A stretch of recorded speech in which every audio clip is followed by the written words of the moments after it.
Welcome to another episode of the Quip and Convo segments.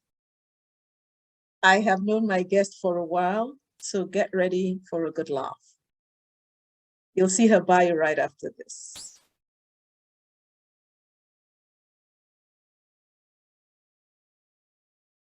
See you in a bit.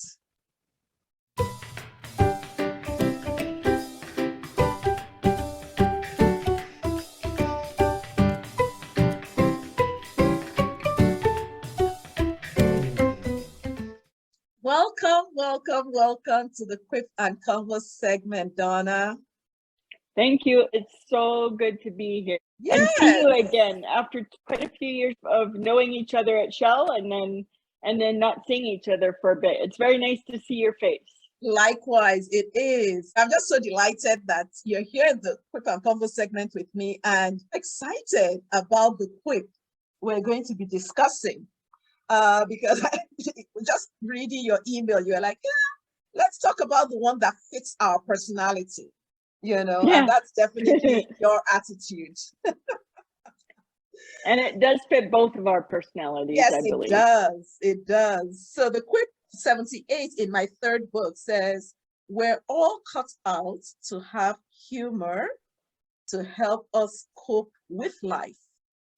Don't cut humor out of your life. So Donna? Yeah, that was perfect because, as you know, I've written a book. The book is called The Art of Falling, Lessons from a Lifetime of Trips, Slips, and Faceplants. And one of the chapters is laugh on the way down. Mm-hmm. And I think it's so important for us to have humor in our lives because, frankly, it actually brings in the light in very dark situations, right? Mm-hmm. And it could be light humor. It could be, as it is often the case with me, dark humor. Sometimes even it's humor. Actually, a lot of times for me, it's humor about my disability. And what I find is that humor brings people together. Yes. So it creates a sense of community of people who appreciate the same things, see life similarly, but also people who don't see life similarly. It can bring light to any kind of tension that comes along. I often used it to break the tension with people around my disability. So I find that a lot of people your audience wouldn't know right now, but I have cerebral palsy. I was born with cerebral palsy. I walk with a pronounced limp, and my left hand is more like a paperweight than a useful tool. Oh, so, God, Donna. You never stop, do you? I like to call it the claw, but you know, it can pick things up. But yeah, so I often use humor to break the tension that people might feel when they first see that I have a disability. Yeah. Because what happens is people then are afraid to talk about it, right? They're oh, what if I say something wrong? What if I offend her? And so I will immediately bring up the humor about it, so that people feel like, it's not a bad thing to talk about.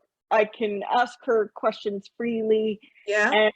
And it opens up a whole different type of dialogue and connection with people. Yes.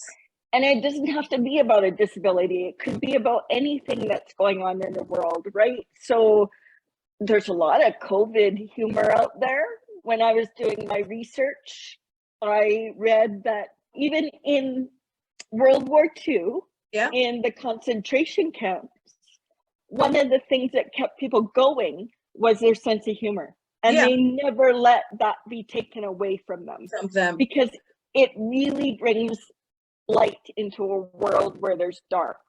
And Mark Twain actually said that humor is just one tragedy away, so to me, it's my best coping mechanism. It's something that I reach for in most tense situations, even Yeah. at work as a finance manager. There were times when I probably brought humor to situations some people probably didn't want me to, but I Yes. felt like it did lighten the mood. No matter what I did, Yeah. it lightened the situation, and we need it to connect with each other. Absolutely. Yeah. And you know, Donna, I can relate with everything you're saying because life is already stressful for some people. And so humor is a way of distressing the situation. Absolutely. Absolutely. And Yeah. you know what? This may sound crazy, but it's not just humans that see humor. So again, in my research, as I'm writing this chapter, I'm like looking at articles about apes and bonobos that actually laugh when you tickle them. It's just a basic instinct to connect and a basic instinct on how to de-stress Yeah. and get back to that peace of mind. Yeah. Yeah. Yeah. Nice. Yeah. Yeah. So for some people who think laughter, I don't have time for that. What would you say to them? You'd Well, laugh at them so first. I mean, so actually, no, we shouldn't laugh at that because, quite frankly, I don't think it's a matter of time. I think it's a matter of where is their mindset. So they go deep into whatever is troubling them or stressing them. Yeah. That's what they need to work on, right? So it's not a matter of time. It's a matter of, okay, so there's probably something else you need to work on. And when you start to change your mindset, you will then be able to see that humor, there's a lot of time for humor, right? So I would probably work with someone on their mindset and go, no, it's not a matter of time. Yeah. It's a matter of where are you mentally, right? Yeah.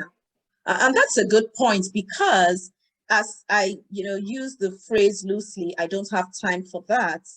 I was thinking about it as you were talking, and there's some people who say it is time, whereas it's possible that they were brought up in a home where there was never laughter. Therefore, Yes. It was deemed that laughter is a waste of time. Laughter is a waste of time. Laughter can be disrespectful, right? Yeah. So Yeah. that's another thing that I really had to think about as I was using humor for my disability, because I was actually told, believe it or not, by HR at one point that I could not make jokes about my disability. And I kind of sat there stymied for a minute because I'm like, all right, so what is the issue? Well, you might offend somebody else. And so you have to be very careful about how other people are feeling. So I took that under advisement. And I'm now very careful to make sure that people understand that when I say a joke, particularly about my disability, it is about my situation, not about somebody else's situation. And it's not that I'm being disrespectful. It's actually what it should be telling you is that I refuse to let this situation take over my mindset and make me miserable. Yes. Right? This is not the worst thing that could ever happen to me. And quite frankly, there's humor in everything. So in one of my stories that I tell in the book, so I will often take a little dive in my apartment, and I'll be laying there and I'll be like, oh, I don't have the energy or the strength to get back up. And then I realize as I'm laying there, because I was just coming from my laundry room, that I'm not fully dressed, and this is not how they're going to find my body. You want to be found. Right? So you're going to drag your body over to something where you can pick yourself up. You're going to get dressed, and there's going to be no danger of you getting found like in this bad situation. And it makes me laugh because I'm looking like, oh my, like how insane is this situation? Like you just gotta laugh sometimes at things, right? Yeah. So yeah, it's so important for your heart, your mind, and your soul to be able to laugh. I honestly believe in the power of laughter. I saw it at work. Humor can really protect you from going into the depths of despair, and can save you. Yeah, I agree. I truly agree. I know how much humor has helped me, and like you said at the beginning, it lets the light in. It lets the light in. Yeah, absolutely. Yeah, absolutely. Wow. Ooh, well, thank you, Donna. It's been nice chatting with you about this. Nice chatting with you too. It's a topic that's really close to my heart. So thank you for letting me share. You're welcome, and I appreciate it. Yay. What did I tell you? Donna is a bundle of laughter. And she's right.